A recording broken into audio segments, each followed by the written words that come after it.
Jay here with another DP20 tech tip. And this talks about material safety. As you're going through and using the drill press, a lot of us will go through and set up a drill bit, and we might just hold the piece and drill down. And maybe that's okay with softer material and a small bit, but if you're doing larger bits like this Forstner bit, or you're drilling into steel, that bit can grab the material and pick it up and spin it, and it'll act like a propeller. It could take off a finger, or it could throw the board at you, break the bit, or other types of injuries. In order to prevent that, we've got some great material holding options built into the table of the DP20. You'll see that there are two T-slots that run front to back and one that runs side to side. And these are perfect for different types of clamps, fixtures, and jigs that can hold your material.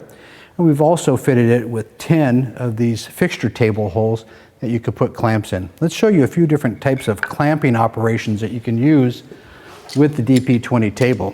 Let's start off with some of these simple T-bolt clamps that will slide right into the T-slots.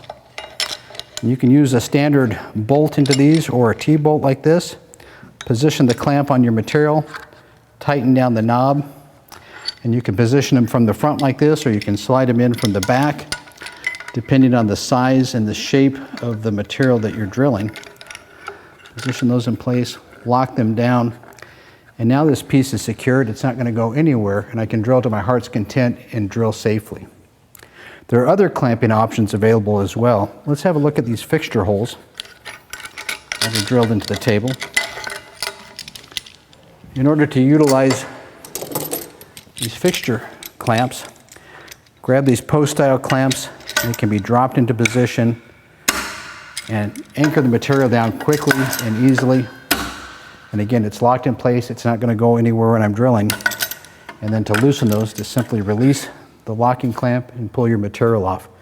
This is great for wood, for metal, for other types of materials. You've got a lot of options here to be able to hold your material down securely. And don't forget, while we're talking about safety, the most important safety item in the shop, anytime that you're drilling, get your glasses on. Those chips and shavings can come up out of the hole, or they can spin around if you're drilling metal. And make sure you wear safety glasses, in some cases a face shield if you're doing chips and shavings with metal working. If you're looking for other tech tips or other features on the DP20 drill press, go to our tech tips videos at lagunatools.com.